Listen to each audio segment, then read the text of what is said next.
Você deve ter visto nos últimos dias a notícia assustadora que esse ano, até o início do ano que vem, nós teremos o Super El Niño, que é um evento climático de escala global que afeta principalmente a gente aqui na América do Sul e especialmente o Brasil, pela sua vasta extensão territorial, tem efeitos muito distintos e muito extremos é, lá na região norte, nordeste e também aqui na região sul, aqui em Curitiba, aqui no Paraná, nos nossos estados vizinhos, São Paulo, Santa Catarina, Rio Grande do Sul. Enfim, o vídeo de hoje é para falar quais são os efeitos do El Niño, mas você vai estar pensando, pô, Beraldo, mas o seu canal é sobre Curitiba, é sobre urbanismo, sobre andar nas cidades, né? O que isso tem a ver? Bom, isso tem a ver porque já é um evento anunciado, já é uma previsão científica e isso é uma informação para que as cidades, para que as prefeituras, que os governos façam algo.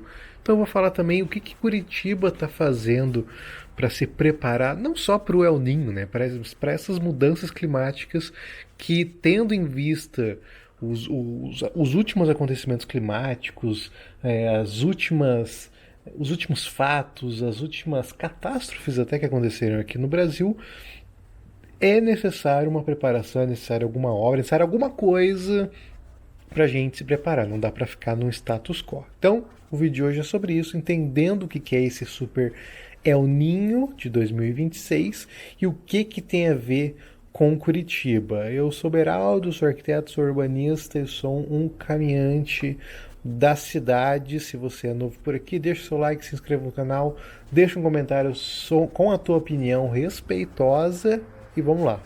Bom, antes de tudo a gente tem que entender o El Niño. Eu não sou geógrafo, né, nem cientista, mas eu fiz uma pesquisa aqui e assim, para a gente equalizar, para nós nos nivelarmos nesse tema, eu vou fazer uma explicação relativamente simples, mas tem vários canais muito importantes, muito interessantes aí no YouTube que explicam de uma maneira bem mais científica, com mais dados, mostrando de onde que vêm essas informações, por que os cientistas estão falando desse super El Niño e como que isso tem acontecido nos últimos anos, né? Então, se você se interessar, busque conhecimento, como diria nosso querido ET Bilu. Então, assim, o El Niño, ele é um fenômeno climático natural que ele está ligado ao deslocamento de uma massa de água quente ali do Oceano Pacífico em direção à América do Sul. Ele ocorre quase que em alternância com o evento Laninha, que é basicamente o oposto, que é o deslocamento dessa massa de água quente, de ar quente, em direção a oeste, né? Pensando que estamos aqui no Brasil, em direção ali à Oceania, à Ásia, e eles ocorrem de forma alternada, mais ou menos a cada 2 anos. Mas assim, não é tão regular, o modo que eles acontecem, a intensidade varia um pouco também, mas assim, os cientistas estão falando que esse El Niño vai ser um super El Niño. Você deve até ter visto uma imagem que parece um rasgo na Terra, sabe, com uma massa vermelha mostrando que as temperaturas do oceano ali próximo à região da Colômbia, do Equador e indo em direção ao Pacífico estão mais quentes, né? Parece uma rajada de um dragão, né? Você deve ter visto essa imagem aí pelo interwebs, né? E essa imagem ela mostra exatamente isso, né? Uma predição, uma simulação do que está e do que vai acontecer aí ao longo do ano. Tem a previsão de começar os eventos do El Niño no próximo mês, aí na metade de junho, e ir até provavelmente dezembro, janeiro de 2027, né? E assim, o evento em si, ele é natural. Ele é natural. Então, provavelmente acontece o El Niño e a Laninha, não com esses nomes, né, mas é um efeito do planeta Terra. Ele acontece há milhares de anos, milhões de anos. Só que, com a intervenção do querido ser humano no planeta Terra, isso quer dizer poluição, aumento de emissão de gás carbônico, e daí, consequentemente, derretimento de geleira, aquelas coisas que a gente já está cansado de saber, a gente vê desde da escola. Isso vai mexendo com a dinâmica global, né? Então, cada ano, quando tem um El Niño, por exemplo, que é um evento de aquecimento da água, a água do mar aquecia 1 grau a mais, sabe? E quando tinha o Laninha, que era o esfriamento, digamos, dessa massa de água que está perto ali da América do Sul, ela esfriava 1 grau a mais também, sabe? Então a gente tem alguns gráficos até que você vê, por exemplo, nos anos 50, que essa variação térmica era de 0,1, 0,2 graus. Aí você vê que a partir dos anos 2000, 2005, essa variação já chega a 1 grau, 1,5 grau. E daí você vê que esse gráfico de esfria e esquenta, que é a variação do El Niño Laninha, ela vai se intensificando muito, progressivamente, a cada ano que passa. E isso é por causa da intervenção humana no planeta Terra, né? Então, áreas urbanas muito adensadas que emitem muito gás carbônico e aquecem mais e daí causam buracos na camada de ozônio, tudo isso, né? Eu não sou cientista, não vou conseguir falar exatamente quais são os efeitos, mas o fato é que esse evento do El Niño, ele tem se intensificado a cada ano que passa, a cada recorrência ele tem se intensificado. E por que os cientistas, chegando agora nas vias de fato do negócio, por que eles falam que esse vai ser um super El Niño, que vai ser tipo assim, catastrófico? Porque os cientistas, eles não têm uma bola de cristal, sabe? Eles não têm uma bola de cristal para olhar para os mapas, olhar para os dados e falar, eu acho que vai ser isso.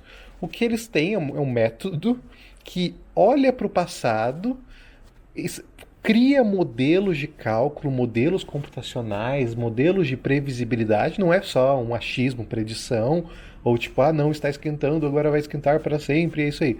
Não, tem cálculos, tem modelos, tem rigor científico, rigor técnico, e com esses modelos todos, e olhando com base no que aconteceu no passado, a tendência é que o evento atual do El Niño seja mais forte, entendeu? Que essas águas estejam mais quentes e estejam mais próximos da América do Sul, sabe? Que é o vento, os ventos alísios, né? Todas essas paradas geográficas ali que acontecem, elas se intensifiquem de alguma maneira, né? Então, não é um chute, é a base de um método de cálculo, de um modelo de simulação, de um modelo numérico, um modelo analítico. É bem científico, assim, sabe? Para você comparar, é mais ou menos quando um engenheiro vai projetar uma fundação. E daí ele vai colocar uma fundação, né, para falar um pouco da minha área, às vezes ver se você capta melhor um tema mais concreto. E ele vê que se ele colocar ali uma fundação na Terra, vai ter um peso e esse peso vai ser distribuído na Terra. Então ele tem maneiras de fazer um cálculo para saber aonde que vai ser distribuído esse peso. Aqui próximo vai ter tantos 1.000 quilos, um pouco mais para cá vai afetar com tantos 1.000 quilos, aqui no terreno do vizinho vai afetar também, então a gente tem que proteger o vizinho, sabe? Isso não é achismo, isso não é só colocar lá e falar, eu acho que aqui, olhando a cor da Terra vai ser assim. Não, os engenheiros calculam, tem métodos, modelagens, tem um rigor, tem norma para saber como que uma fundação vai afetar o solo. Com a ciência climática, é mais ou menos assim, né? Fazendo um paralelo muito forçado. Eles veem o que aconteceu, então o engenheiro vê, há 100 anos estão simulando fundações, estão vendo os efeitos de simulações de cargas no solo. Então, pelos métodos que a gente tem de análise, isso é o mais provável de acontecer. Mesma coisa, há 100 anos a gente tem visto que quando o El Niño acontece, quando essas massas vêm para perto do nosso continente, acontece tal e tal coisa. E se isso está atrelado à temperatura do oceano, acontece com esse fator de escala, de intensidade, né?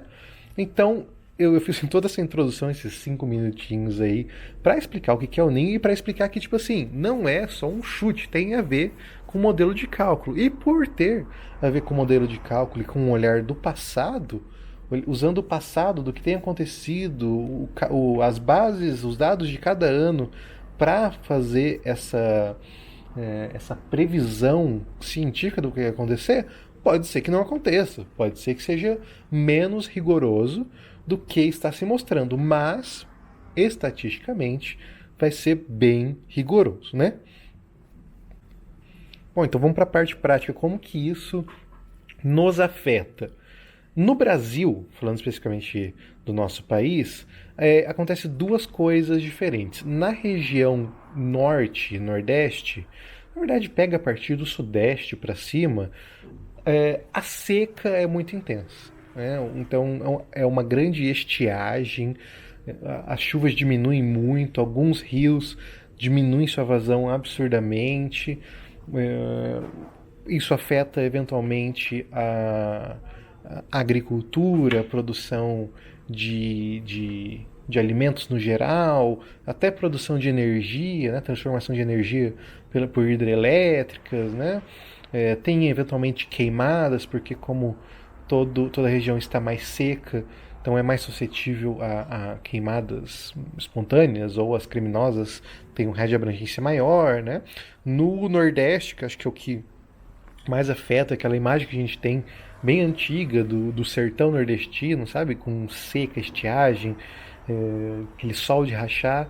Então o El Ninho, quando tem, bienalmente não, a cada 2 anos mais ou menos, tem essa situação na maior parte do Brasil, mas especialmente do Sudeste para cima, Sudeste para Norte. Agora no Sul, vamos focar no Sul nesse vídeo, né, que é onde estamos, onde moramos e é o objeto do nosso canal, tem muita chuva.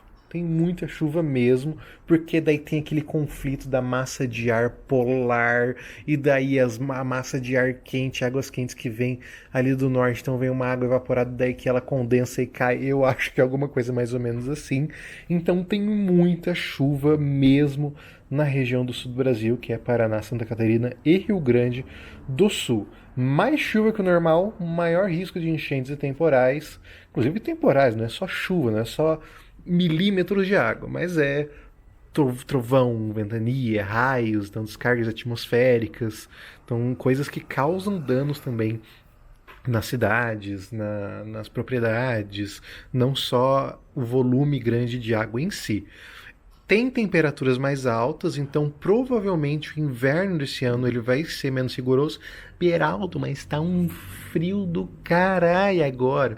Sim, cara, mas a gente pegar a média anual de 2026 e, sei lá, de 2002, não sei se 2002 foi ano de El Niño, mas provavelmente 2026 vai ser mais quente no geral do que 2002, 2003, 2004, sei lá, azar, entendeu? Mas vai ter muita chuva, muita umidade. E se você não tem memória curta, você sabe que especialmente os estados de Santa Catarina e recentemente, ano passado, retrasado, do Rio Grande do Sul sofrem muito com isso. Santa Catarina sofre muito porque toda a área do litoral de Santa Catarina, na Baixada não, no Vale do Itajaí, em outros vales, ali bem próximos ao litoral, na verdade, sofrem muito com alagamentos, com enchentes. Com muita chuva também tem deslizamento de terra. Santa Catarina tem muitas cidades que tem um relevo bem acentuado, bem acidentado. Quem já foi para até Joinville, Blumenau, cidades super importantes em Santa Catarina, sabe que são cidades de morro, né? Cidades que têm você vê aqueles morros gigantescos cheios de casa, aquelas ruas super íngremes. Então áreas muito urbanizadas em relevos assim tem tem mais impermeabilização do solo, tem menos permeabilidade do solo, ou seja, a água escorre mais e com isso ela leva árvores, pedras, construções. Então isso é muito perigoso. E no Rio Grande do Sul a gente teve, agora eu não lembro, foi ano passado, não foi? 2025 ou 2024, agora eu não me lembro, mas teve a grande enchente ali do Guaíba e dos rios afluentes ali, efluentes dele, que inundou uma boa parte de Porto Alegre, das cidades ali da Bahia, do Guaíba, daquela bacia toda, na verdade. Teve um grande problema também com os diques, as contenções que tinham em Porto Alegre, que estavam com a manutenção horrível, né, que não funcionaram como deveriam, que romperam quando a água chegou. E até falando do nosso Paranazão, que às vezes parece que é um estado que não acontece nada, né, abençoado por Deus, bonito por natureza, esse ano teve furacão. Né, ali em Caraca, são alguém do Iguaçu, sabe? Alguma coisa assim, teve furacão. E isso é decorrente de mudanças climáticas. Então a gente imaginando esse choque de massas de ar frio e quente, é bem provável que algo assim, vendaval, enchentes, tornados aconteçam também. Agora que você já entendeu o efeito do El Ninho no nosso Brasil, especialmente na região sul, dá pra gente falar, especificar um pouco mais e falar de Curitiba. O que Curitiba está fazendo, deveria fazer e quais são as minhas preocupações particulares com os efeitos do El Ninho nessa cidade. Antes disso, eu queria só lembrar, pessoal, que o clube de membros do Beraldo Anda está funcionando. O clube de membros é uma aba exclusiva aí do canal, onde você paga um preço muito baixo para ter acesso a vídeos exclusivos, você tem acesso a selos exclusivos, emotes exclusivos, né? Às vezes você vê alguém comentando ali nos vídeos que tem um emojizinho do andador colorido, do bonequinho andante. Essa pessoa é um membro, é uma membra do canal Beraldo Anda, e para essas pessoas eu tenho muito a agradecer.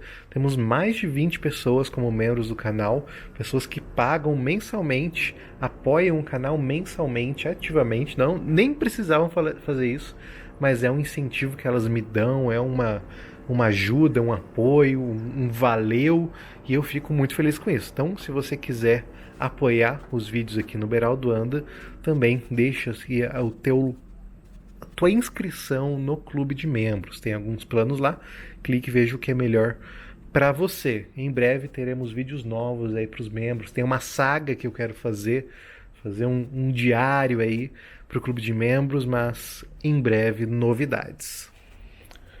Bom, Curitiba até que age muito bem. Eu vou ser bem honesto, para quem me conhece sabe, o famoso quem me conhece sabe, que eu não fico passando pano para Curitiba, até acho que talvez eu seja o maior hater de Curitiba do YouTube municipal, sabe? Do YouTube curitibano, eu seja o mais hater de todos. Hater não, eu falo a realidade, tá ligado? Eu cutuco.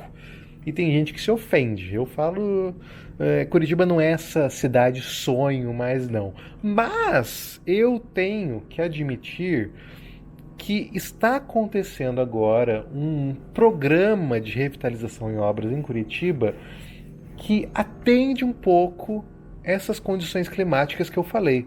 Aqui em Curitiba, o efeito mais claro são enchentes, né? Chuvas intensas e enchentes. Mesmo que Curitiba seja uma capital que está numa elevação alta, a cota aqui de nível de Curitiba é alta, e isso, junto com a sua bacia hidrográfica, ajuda na vazão rápida das águas, das águas pluviais, das águas dos rios, ajuda nessa vazão para não alagar a cidade, mas tem pontos específicos em que isso acontece, né? Quem lembra, em 2019 teve uma grande chuva em Curitiba que o rio Belém, um rio que nasce e tem sua foz em Curitiba, ele encheu, né? Ele alagou diversos bairros, ele alagou inclusive a PUC, né? A Universidade Católica do Paraná, que é ali no Prado Velho. Eu estudava na PUC na época, né? Morava perto da PUC, até a casa que eu morava tinha um terrenão assim, e o terreno alagou, a casa não alagou, mas o terreno alagou, entrou, a calha não venceu, entrou água dentro do meu quarto, sabe? Então foi caótico. Os anfiteatros da PUC, os auditórios, todos debaixo d'água, porque eles eram semi-enterrados. Então, assim, foi caótico, que mostra que, assim, Curitiba tem uma posição privilegiada, mas é uma cidade densamente urbanizada, que tem seus rios quase que completamente canalizados, e isso, com grande volume d'água, é um problema, é um problema. Mas esse programa que eu falei é o Pro Curitiba, às vezes você acha como Pro Mais, alguma coisa assim, que são diversas ações que Curitiba tem feito aí na última gestão,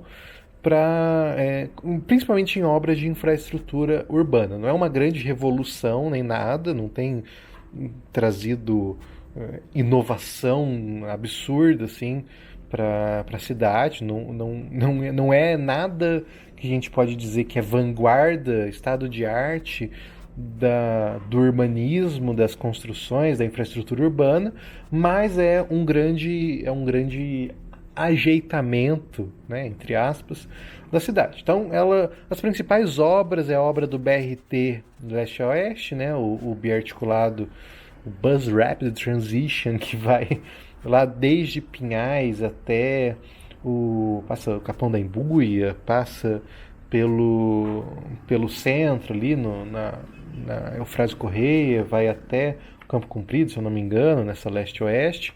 Tem as obras de requalificação do Inter 2, que é uma obra que está dando o que falar, porque acabaram de desmatar, de cortar várias árvores importantes ali da Arthur Bernardes, então eles estão melhorando, trocando de concreto por asfalto, desculpa, de asfalto por concreto, as vias onde passa o Inter 2, que é uma importante linha de mobilidade urbana. Não é o tema desse vídeo, mas eu queria falar especialmente, se entra lá no site, das outras grandes obras do Pro Curitiba e especialmente ali da bacia de detenção do rio Moçungue, obras de manutenção da malha viária e outras obras de drenagem urbana. Até quando você abre ali o site do Pro Curitiba, tem um videozinho e na capa do vídeo já é uma baita obra de drenagem, onde uma grande adutora, um grande tubo de concreto está sendo executado. Então, assim, Curitiba tem feito diversas obras pensando na drenagem urbana, pensando em aumentar as redes de drenagem. Para você que não entende esse termo drenagem, é literalmente isso. Tem vários tubos, né, de concreto, galerias embaixo das ruas, embaixo das calçadas, que captam a água que cai, que vai ali para os bueiros, para as bocas de lobo, para aquelas entradas, sabe, entre o asfalto e a calçada. Toda a água que vai para ali cai nessas galerias, que às vezes são espaços gigantescos, que cabem, sei lá, são galerias de 2 por 2, 2 metros de altura, às vezes maiores que isso, às vezes, né, é maior que o teu apartamento, não estou brincando, uma galeria de drenagem dessa, porque ela é calculada para situações extremas mesmo, não que 100% do tempo, toda chuva, ela vai estar cheia, mas ela é calculada para que uma chuva, sei lá, que a cada 100 anos vai vir uma chuva tão forte que vai usar 100% da capacidade dessa rede, né? Então esse é o sistema de drenagem urbana. E para onde que vai essa água?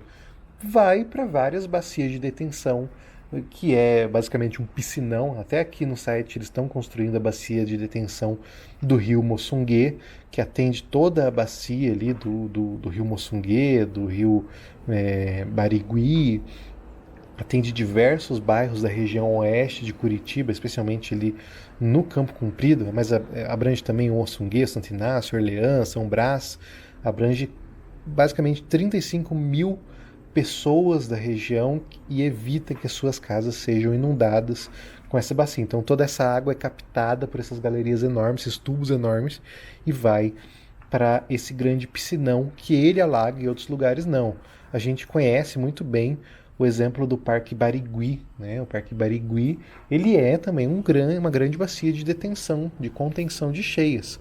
Quando o rio Barigui aumenta muito sua vazão e seu volume, é o grande lago ali do Barigui que comporta essas águas todas. Então ele é feito para alagar, isso já está bem sabido por quem é de Curitiba, por quem já está aqui há um tempinho. Tem outros, tem algum lá no Moçungue, se não me engano. O próprio passeio público aqui no centro é um exemplo de uma bacia de contenção, a primeira de Curitiba. Tem o Parque São Lourenço, o Parque Bacaxeri, quase todos os parques de Curitiba que têm lagos são bacias de contenção. E, especialmente com essas obras de drenagem urbana, Eu acredito que vai melhorar bastante a drenagem da cidade, né? Eu acredito que mesmo que tenha um volume de chuvas muito absurdo, a tendência é que essas águas escoem rápido e não impactem tanto assim a vida das pessoas. Eu acredito que ainda pode ter um lugar ou outro que, né, ainda tenha um alagamento, ainda tem alguma coisinha ou outra, mas eu acho que vai resolver bastante isso se todas as obras que eles estão prevendo terminarem esse ano. E para finalizar, quais são os pontos de atenção aqui em Curitiba que me preocupam? Bom, especialmente duas coisas que eu fico bem atento e eu não sei exatamente o que Curitiba está fazendo, e eu não sei. Uma delas eu sei mais ou menos como resolver, sendo muito prepotente. A outra também, mas acho que a primeira. Enfim, chega de suspense. Eu fico falando que eu vou falar daqui a 20 segundos. Bom, a primeira coisa é sobre as enchentes, alagamentos no centro, especialmente ali na parte mais baixa da Visconde de Nácar, que pega a Praça Osório, que pega a Voluntários da Pátria, a Cruz Machado, que é uma região que sempre que tem uma chuvinha forte, uma chuvinha de alto volume, alaga. É um alagamento bem rápido, dura, 10 minutos, o suficiente para a rede conseguir dar vazão a isso, mas acontece, né? Tem um córrego que está canalizado na rua Professor Fernando Moreira, que ele tá, a maior parte ele é exposto, né? Ele fica a céu aberto, mas depois ele fica subterrâneo. E eu acredito que esse córrego que tenha um volume muito alto de água quando tem uma chuva dessa, sabe? E ali a solução óbvia é aumentar as redes de drenagem, é você deixar essas galerias gigantes, esses dutos gigantes, prevendo essas situações extremas, mas como é centro, como são regiões antigas de muito movimento, é muito difícil de fazer, né? Sinceramente, eu não vi nenhuma obra dessa acontecendo. Tem alguma coisa aqui e ali, mas é muito pontual. Eu não creio que seja uma reestruturação da rede de drenagem, né? Então eu não sei exatamente como que vai ficar isso. É uma preocupação grande, até como morador do centro, frequentador dessas áreas, eu fico preocupado, né? Até tem muitos lojistas, tem muitos restaurantes, bares, pequenos comércios nessa região que sofrem muito com essas enchentes. Só se os engenheiros de Curitiba estão fazendo algum cálculo, estão fazendo simulações de que as obras perimétricas de drenagem elas dão conta de resolver o centro também. É uma coisa que realmente eu não sei como que fica, mas eu imagino que possa acontecer, né? Imaginando que se você resolve a bacia do Rio Belém lá perto do Rio Iguaçu, ou lá na sua nascente, ou resolve em algum parque melhorando ali a vazão dele, você pode ter impacto nesses outros afluentes, né, como esse córrego que tem ali na Professor Fernando Moreira. Pode ser que seja esse o caso, tá? Eu acho que é isso, se não, é um ponto de atenção. A outra preocupação que eu tenho, que daí é bem mais séria, é em relação a diversos bairros em Curitiba, quer dizer, eu não diria bairros, mas regiões ocupadas de Curitiba que não são legalizadas, né? Curitiba tem muitas invasões. Curitiba tem muitos bairros que estão ali há anos, que as pessoas se alojaram ali há anos e não tem asfalto, não tem rede de drenagem. A própria Vila Torres, né, ali do lado da Avenida das Torres, atrás do Prado Velho, mesmo que ela esteja ali há alguns anos, algumas boas décadas, e tem ruas asfaltadas ali, mas ela está do lado do Rio Belém, então eu não sei se ela tem uma rede de drenagem efetiva o suficiente, eu não sei como estão as ligações ali. Tem o Parolim também, a comunidade de Parolim, no bairro Parolim, que também tem ruas sem nenhuma infraestrutura urbana, sem drenagem, sem pavimentação, sem falar.